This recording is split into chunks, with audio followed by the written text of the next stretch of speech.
fique comigo até o final. Eu tenho uma mensagem de Deus ao seu coração. Eu amplio o desafio. Compartilhe essa live com o máximo de pessoas que estejam aí online no seu Facebook. Marque pessoas, compartilhe no seu perfil, porque eu quero ministrar ao seu coração uma mensagem específica. Uma mensagem com um propósito abençoador. Nesse momento, Atos dos Apóstolos, capítulo 3, versículo 1 diz assim: Pedro e João subiam ao templo para a oração da hora nona, e era levado um homem coxo de nascença, o qual punham diariamente à porta do templo chamado Formosa, para pedir esmola aos que entravam. Vendo ele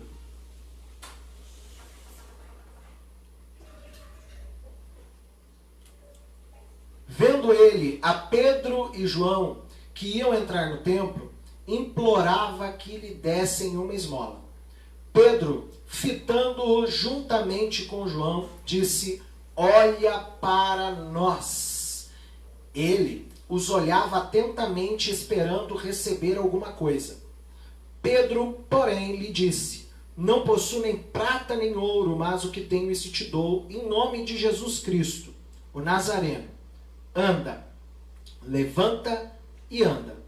E tomando-o pela mão direita, o levantou imediatamente. Os seus pés e tornozelos se firmaram.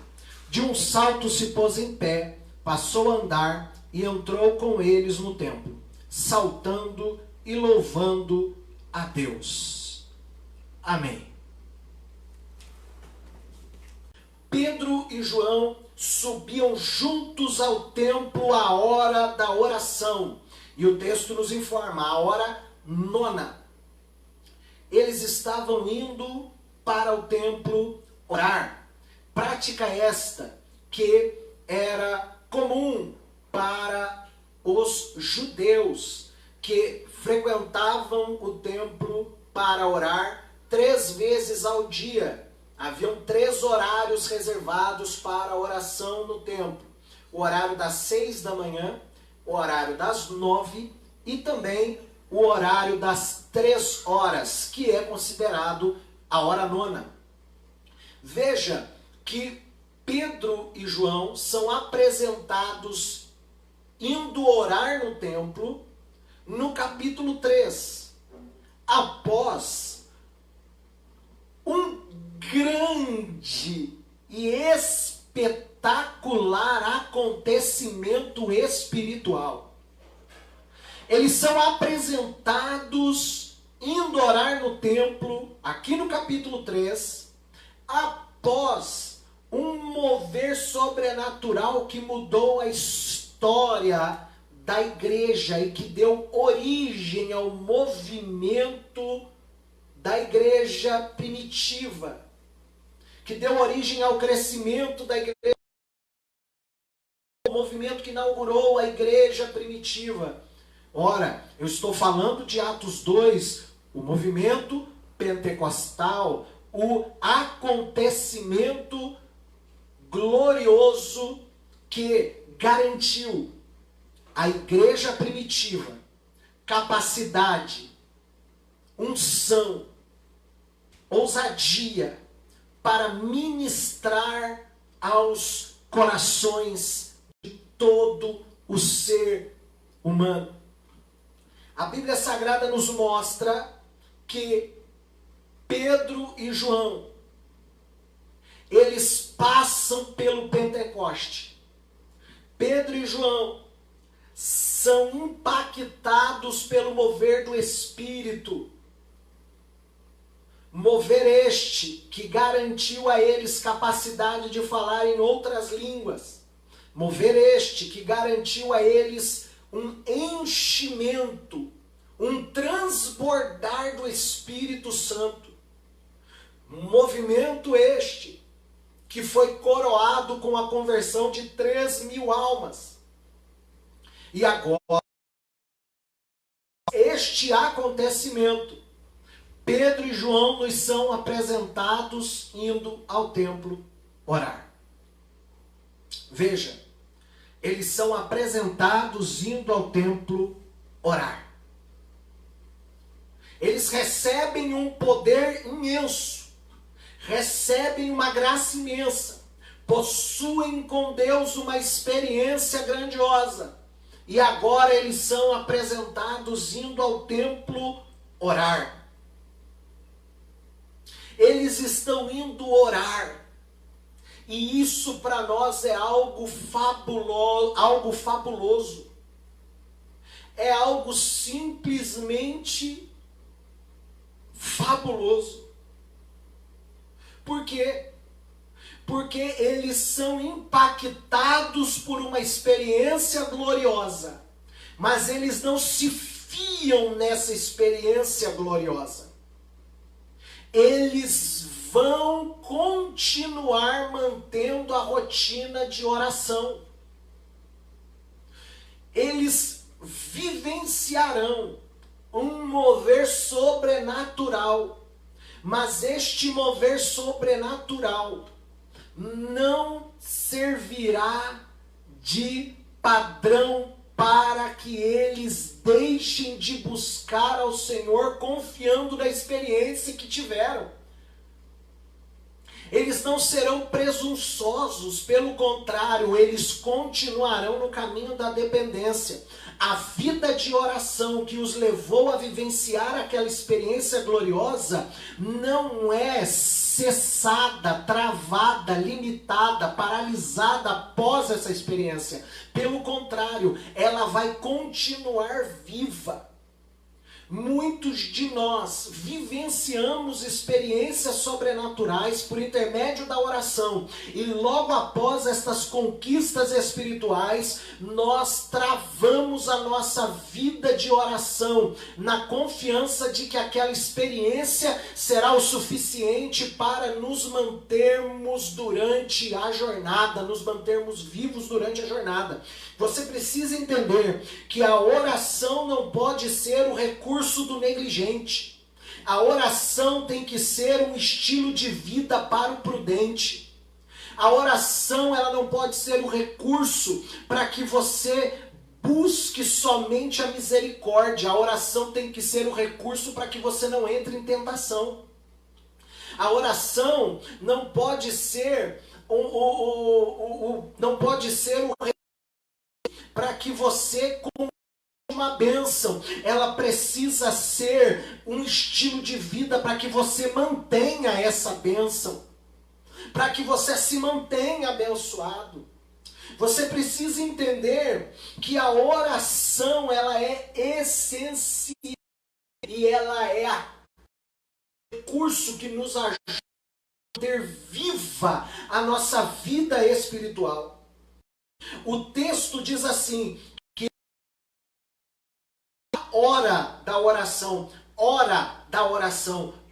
eu gosto dessa palavra, a hora, porque hora aqui indica programação. A oração era uma programação. A oração era uma programação do templo. A oração era uma programação da vida deles. A oração fazia parte da programação diária deles. Você tem hora para comer, tem hora para trabalhar, você tem hora para estudar, para descansar, se entreter, mas não tem tempo para orar. Você tem hora para tudo na tua vida, você só não acha tempo para orar.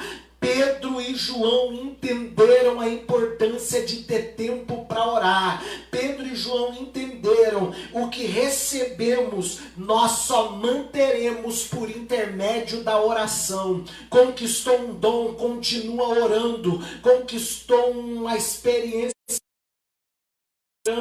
tem um ministério, alcançou uma função, está vivendo a promessa, continua orando. Você conquistou a conversão das pessoas que você ama, o milagre esperado, continua orando. A oração não é só recurso que conquista, ela também é, aleluia, o estilo de vida que me ajuda a manter o que eu conquistei, aleluia.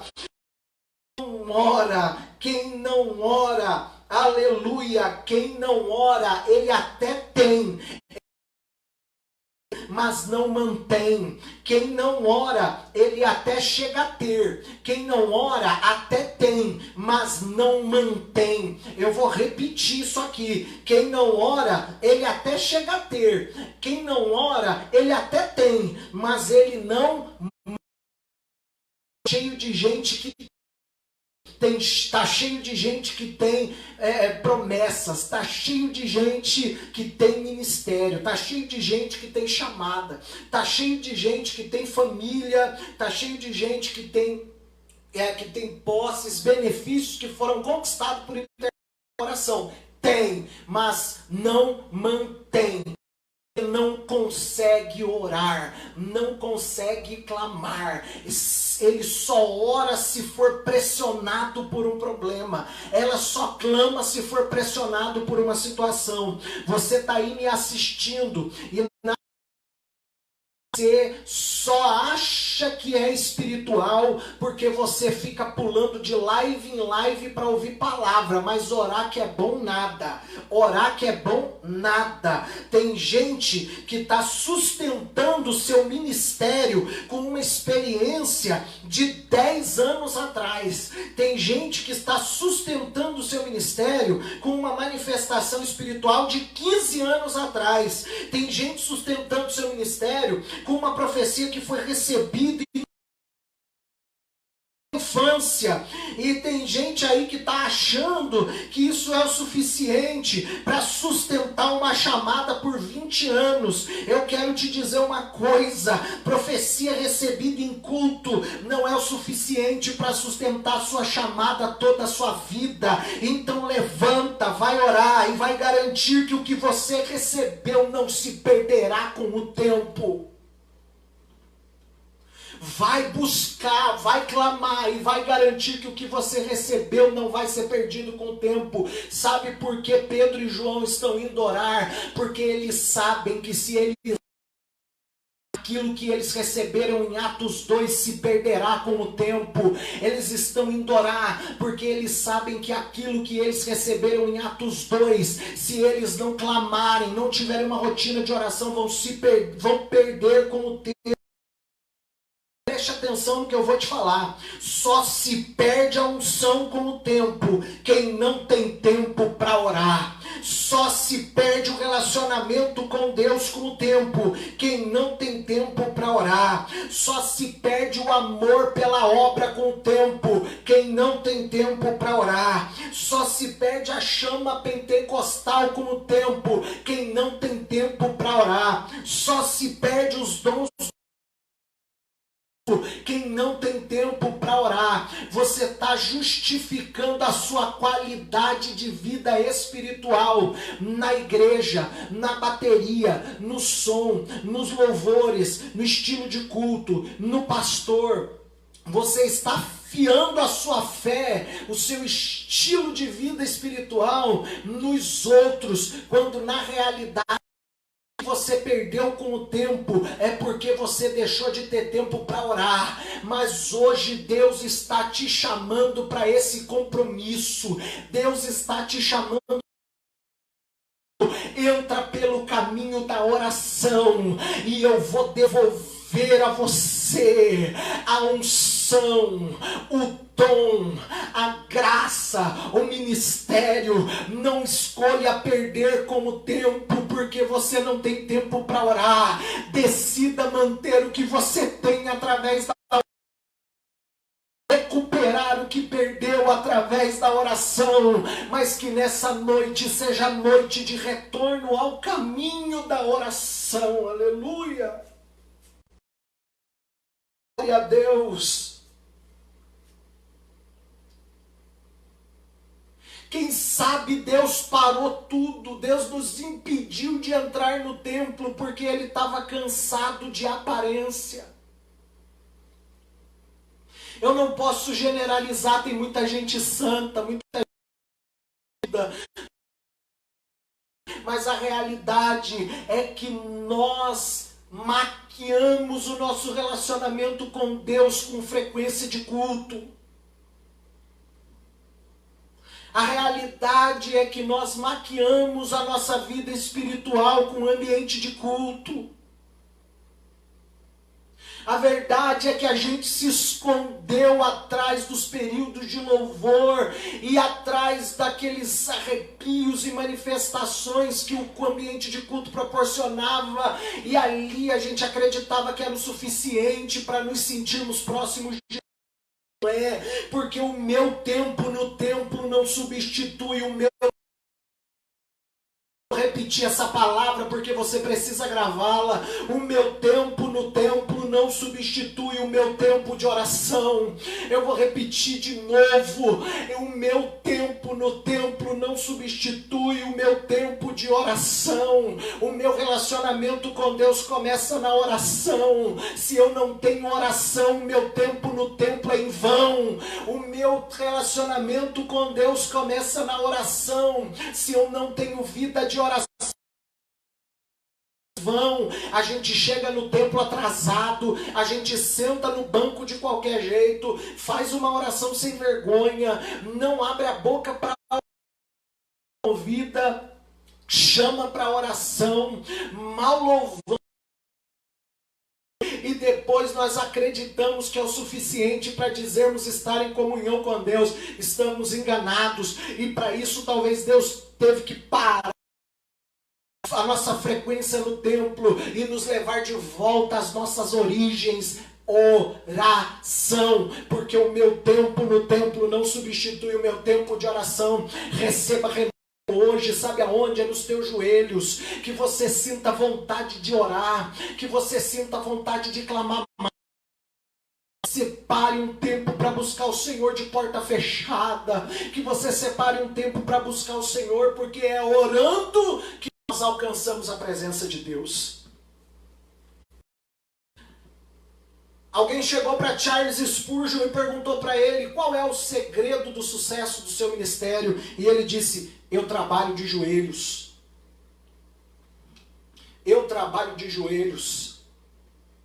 Você pode ser bom tocador, você pode ser bom de oratória, você pode ser bom técnico de som, você pode ser bom instrumentista, você pode ser bom em muitas áreas profissionais. Eu não sei onde você trabalha, eu não sei qual a função que você exerce, mas eu quero lhe dizer uma coisa: o sucesso dos trabalhos,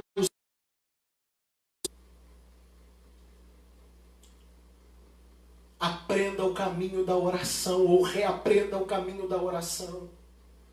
Sem oração nós não venceremos, sem oração nós não alcançaremos a vitória.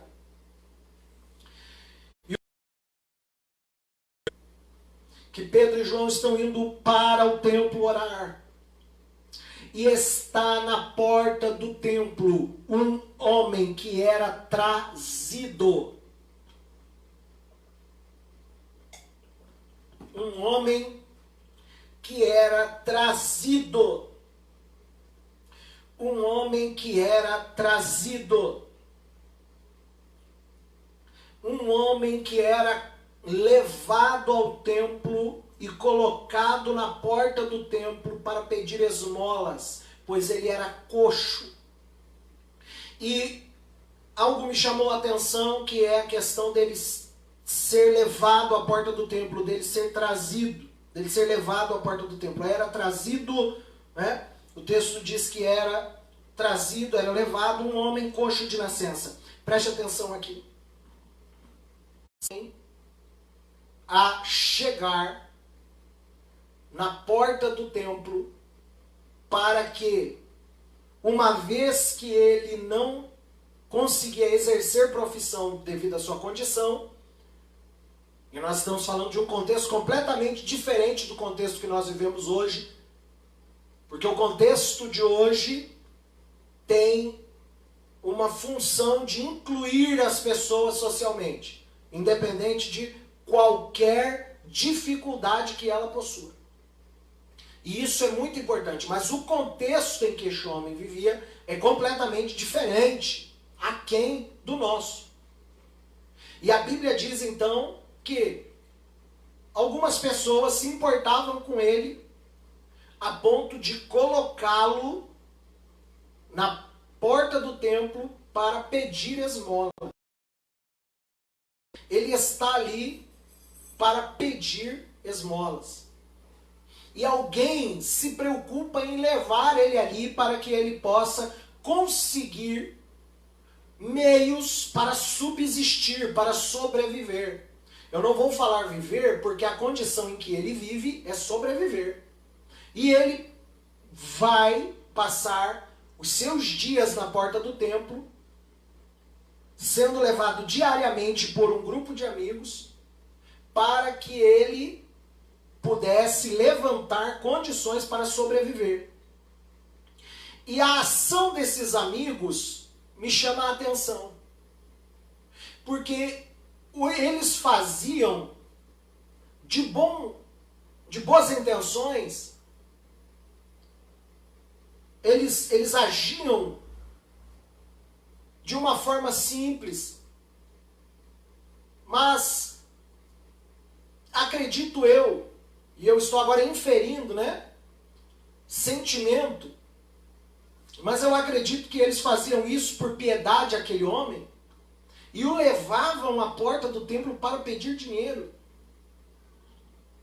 Veja que eles não tinham poder para levantá-lo, eles não tinham capacidade para levantá-lo, eles não tinham como resolver o problema dele, mas eles se importavam a ponto de colocá-lo na rota de alguém que pudesse ajudá-lo com uma moeda, com um dinheiro, com alguma coisa.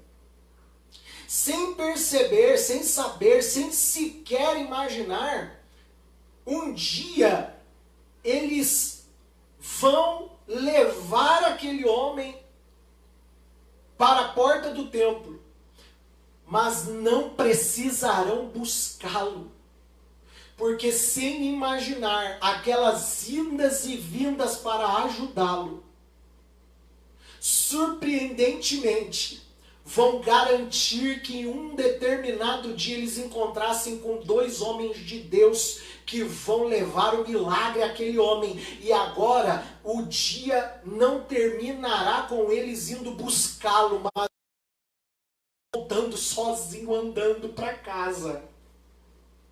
Porque existem pessoas que não conseguirão nos ajudar a andar. Existem pessoas que não conseguirão nos ajudar a levantar, mas elas se esforçam para nos colocar na rota de quem pode nos ajudar. Elas se esforçam para colocar na rota, para nos colocar quem tem a palavra que levanta.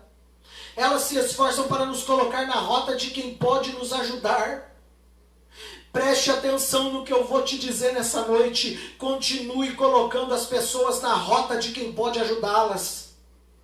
Eu não tenho, mas eu sei quem tem. Eu não posso, mas eu sei quem pode. Eu não consigo, mas eu conheço alguém que consegue. Eu não tenho como, mas eu vou contribuir com você para que você ache um jeito de conseguir. Eu quero ser, mesmo sem condições de te ajudar plenamente, eu vou te colocar na rota de quem pode. Eu não tenho condições, mas eu sei quem tem. Seja um auxiliador, empurre pessoas para o milagre, coloque-as na rota de quem pode ajudá-las, fale bem dela a quem pode auxiliá-la. Pare de espalhar más coisas, pare de pensar só em você e comece a utilizar a sua boca para também reconhecer que existe alguém que você pode colocar na rota de quem pode ajudá-las. Aleluia! Oh, glória a Deus! Eu conheço gente que não tem um dinamismo para pregar. Eu conheço gente que tem vergonha de evangelizar, mas ela, com seu jeitinho, conquista a amizade de alguém e leva para visitar no culto. Ela talvez não tenha aquela capacidade de orar, de profetizar. Ela não tem talvez um dom, mas ela é alguém que leva as pessoas para a rota de quem pode ajudá-las. Eu quero ser essa pessoa. essa pessoa. Agora olha que interessante, porque o texto vai nos dizer que esse coxo era coxo desde o ventre. Esse coxo era coxo desde o ventre. Isso aqui é muito importante. Eu vou parar esse momento para pedir a você, preste atenção. Porque você precisa gravar isso na sua alma. Eu não sei quantas pessoas estão assistindo essa live porque eu não tenho como identificar. Talvez da próxima vez eu coloque a live de frente para mim, a câmera não tá, a tela do celular não está de frente para mim. Eu não tenho dimensão de quantas pessoas estão assistindo, eu não tenho dimensão se são poucas, eu não tenho dimensão se são muitas, mas eu quero que você que está me assistindo seja abençoado pelo que eu vou te falar agora. Nós temos aqui um coxo, e esse coxo é coxo desde o ventre. Ele é coxo desde a formação do seu corpo no ventre de sua mãe. Ou seja, ele não tem culpa. Ele não teve opção. Ele nasceu daquele jeito. Alguma coisa deu errado na gestação e agora ele é coxo. Ele não tem culpa. Eu preciso dizer algo libertador para algumas pessoas aqui. Você não tem culpa. Você não tem culpa. Eu vou dizer algo nessa noite para algumas pessoas específicas, para um grupo específico de pessoas. Você, há traumas que você sofreu na sua infância. Aleluia. Há traumas que você sofreu na sua infância, cujo reflexo você sente até hoje. Pessoas que foram tão abusadas fisicamente e psicologicamente, que ainda hoje não conseguem desenvolver áreas específicas da sua vida. Gente que é refém do pânico, da crise de ansiedade, da depressão, da insegurança. E hoje você se sente coxo, esmolando compreensão, atenção, espaço, você não tem culpa. Pessoas que foram traídas, invadidas, lesadas, violadas emocionalmente e agora são deficientes em áreas da sua personalidade. Aleluia. Você se olha no espelho e você queria ter orgulho de quem você se tornou, mas você sente frustração, porque tem uma marca na sua história que definhou áreas de produtividade na sua vida, foram marcadas por um ambiente familiar hostil, aliciadas e agora estão com a sua sexualidade comprometida, com a ideia de relacionamento deturpada. Mas eu tenho uma palavra de Deus para você nessa noite. Você não será refém disso a vida toda. Você não será refém disso a vida toda. Seu trauma não definirá o seu futuro. Aleluia, seu trauma não definirá o seu futuro. Você chegou nessa live se esmolando, mas você acabou de entrar na rota do milagre. Aleluia, oh glória, aleluia. Você acabou de entrar na rota do milagre e você não será refém desta marca a vida toda. Deus vai te dar a graça.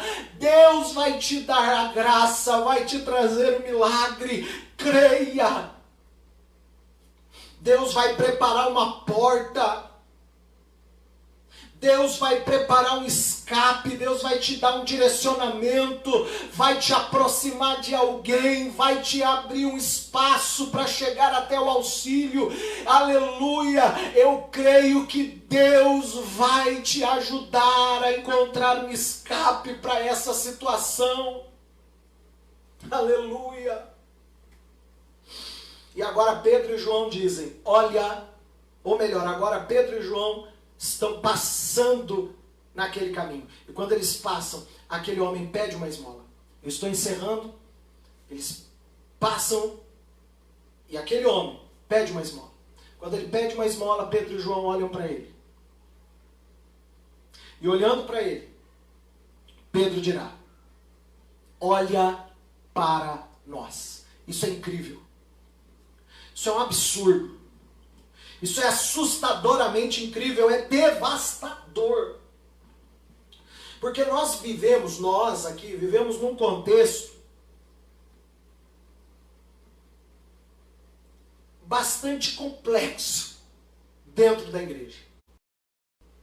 Nós vivemos num contexto bastante difícil dentro das igrejas.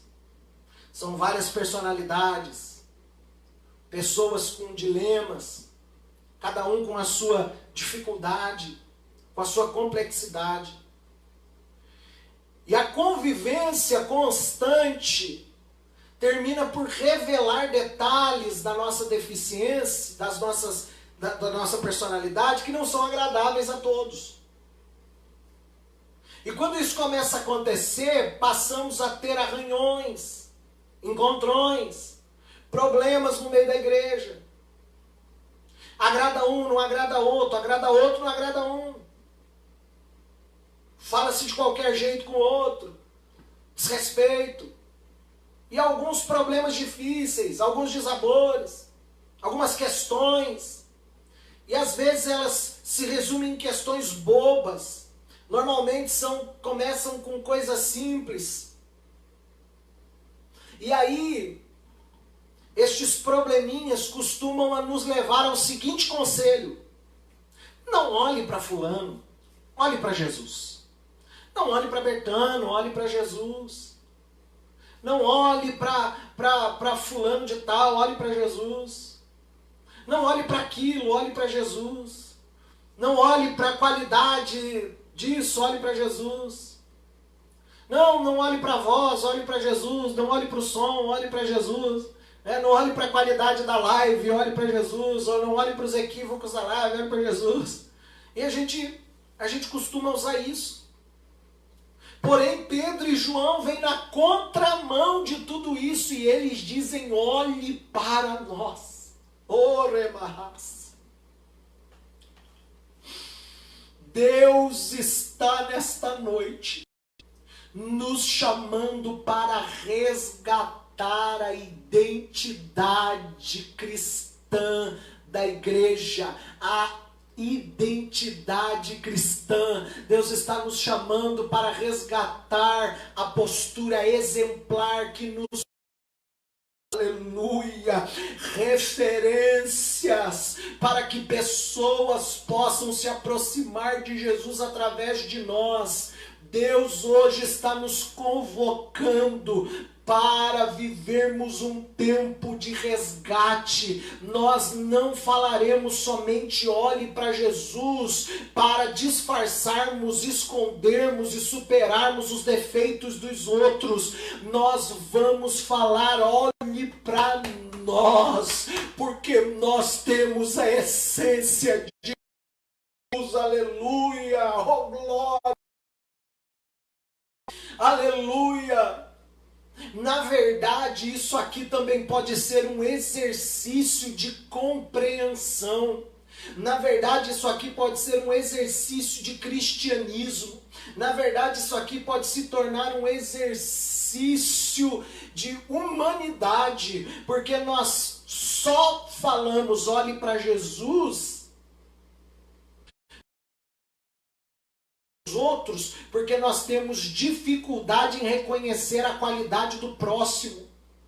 Na verdade, uma falha dela já anula tudo aquilo de bom que ela fez por mim, e isso é errado. Em nome de Jesus Cristo, que Deus resgate em nós a capacidade de continuar observando e reconhecendo espiritualidade do outro, independente dos traços fortes de seu caráter, independente de coisas que me desagradam na espiritualidade, mas eu estou falando de coisas simples, de algumas questões que podem ser arrependidas, que Deus nos dê graça para reconhecermos e preservarmos no nosso coração a qualidade do outro, independente dos seus equívocos, independente de algumas questões, que Deus nos dê graça, porque existem falhas que não apagam a espiritualidade do meu irmão, e eu preciso aprender a enxergar isso. Olha para nós, que nós voltemos a dizer: olha para nós, porque olhando para nós, você verá uma referência de quem é Jesus. Aleluia, glória a Deus. Eles falam: olha para nós, e quando o coxo olha para ele, eles dizem: não temos prata nem ouro, mas o que temos, isso nós te damos. Levanta e anda, em nome de Jesus o Nazareno. Eu teria mais coisas para falar, porém eu vou encerrar aqui. A Bíblia nos diz que Pedro agarra aquele homem pela mão e vai levantá-lo, vai ajudá-lo a levantar, e então ele vai firmar os seus pés.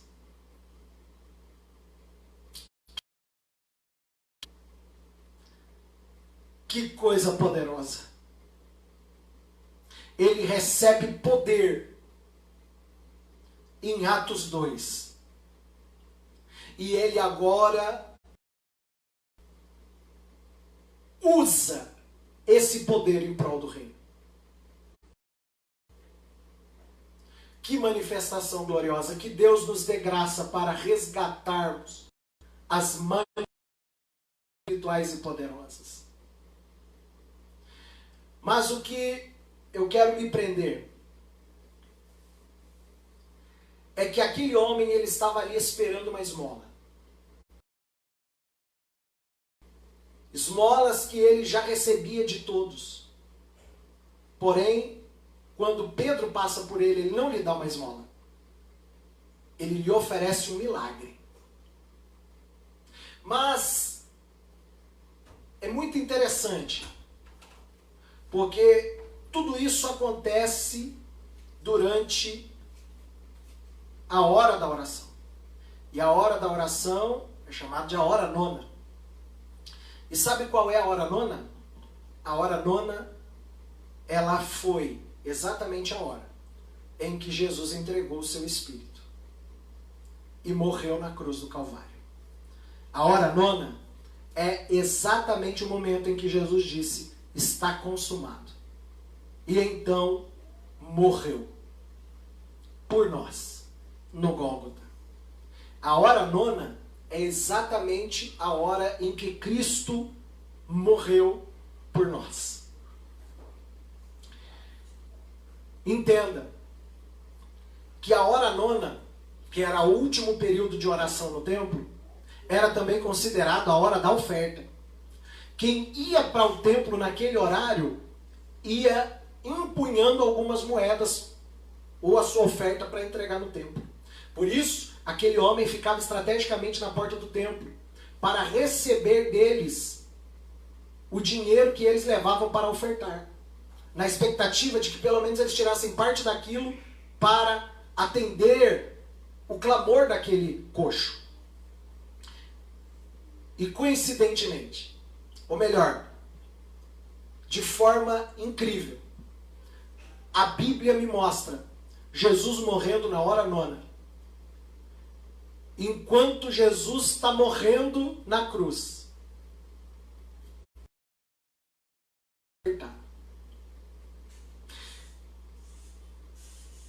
o que eles não imaginavam é que na hora nona, que é a hora de oferta no templo, tem alguém na cruz entregando a maior oferta que poderia ser oferecida. A oferta que apagou os nossos pecados e nos inseriu na presença de Deus. Aleluia! Na cruz do Calvário, Jesus é o ofertante e também a própria oferta. E ali ele entrega a sua própria vida por amor a mim e a você que me ouve. Aleluia. E aí eu preciso encerrar essa mensagem dizendo a você que aquele homem, ele olhou para os homens esperando uma esmola, porque aquele era o horário que quem passava lá passava levando uma esmola, passava levando uma oferta e aproveitava para deixar para ele uma esmola. Mas foi nesse horário que Jesus entregou a sua oferta a Deus. E ao mesmo tempo que ele entregou a sua oferta a Deus, ele nos viu coxo à beira do caminho. Aleluia! E entregando a sua oferta a Deus, ele também nos entregou o maior milagre. Aleluia! Quando ele entregou a sua oferta a Deus na cruz do Calvário, na hora nona, que é a hora da oferta, ele também nos entregou o nosso milagre. Éramos coxos espiritualmente, sem salvação, sem esperança, sem expectativa, esmolando um espaço na sociedade, e Deus nos concedeu um lugar na mesa. Aleluia! Oh, glória a Deus. Eu encerro dizendo, aleluia, glória a Deus. Me perdoem os críticos, me perdoem os blasfemos, os ateus, os incrédulos, os sensacionistas, que ficam dizendo por aí que a igreja neste momento está escondida porque não tem poder para operar milagres. Me perdoem, mas eu tenho uma mensagem para dizer a vocês.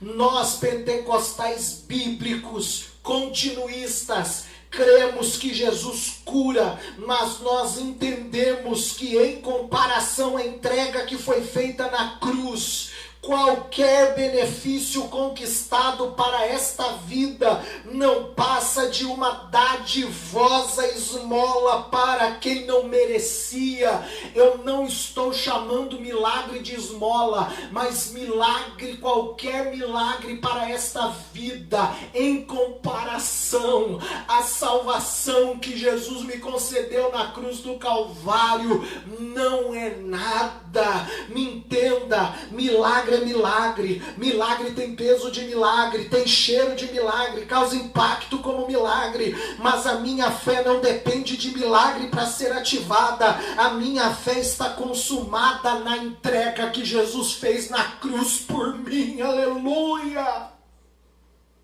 Aleluia, glória a Deus. A minha entrega está, aleluia, a minha fé está consumada na entrega que Jesus fez na cruz por mim. Entenda o que lhe digo nessa noite, entenda o que lhe digo.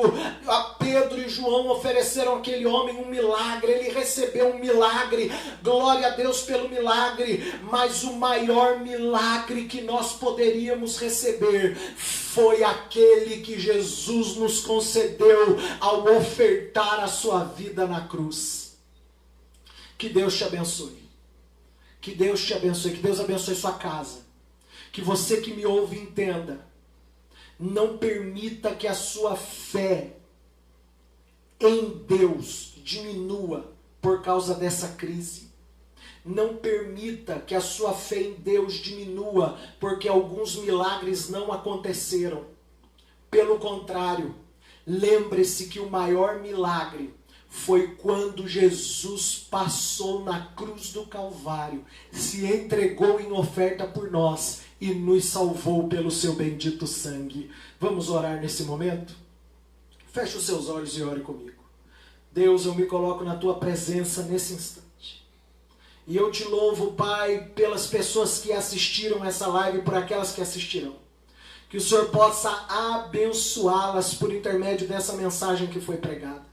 Eu estou convicto, Pai, de que entreguei tudo aquilo que o Senhor propôs no meu coração para essa noite. E creio, Pai, que aqueles que assistirão ainda também serão abençoados. Senhor, que todos os coxos, Pai, espirituais, emocionais, Pai, e até mesmo físicos que nos assistem, sejam alcançados pelo poder da Tua palavra. Abençoa, Pai, os lares, as famílias, que as pessoas que nos assistem neste momento sejam tocadas e o Teu nome seja glorificado na vida deste irmão e dessa irmã. É o que eu te peço e te agradeço em nome de Jesus. Que Deus te abençoe em nome de Jesus. Nos perdoe as limitações desta live de hoje. Nós estávamos convictos de que daria certo algumas coisas, não deu. É despreparo, um pouco de amadorismo na preparação, porque nós não temos conhecimento técnico para isso, mas estamos felizes, porque a palavra do Senhor foi pregada e eu creio que você que nos ouviu foi edificado. Que Deus te abençoe e neste momento, que a bênção de Deus Pai, o amor de Deus Filho, a comunhão e consolação do Divino Espírito Santo esteja com você, não só hoje, mas para todo sempre. Amém.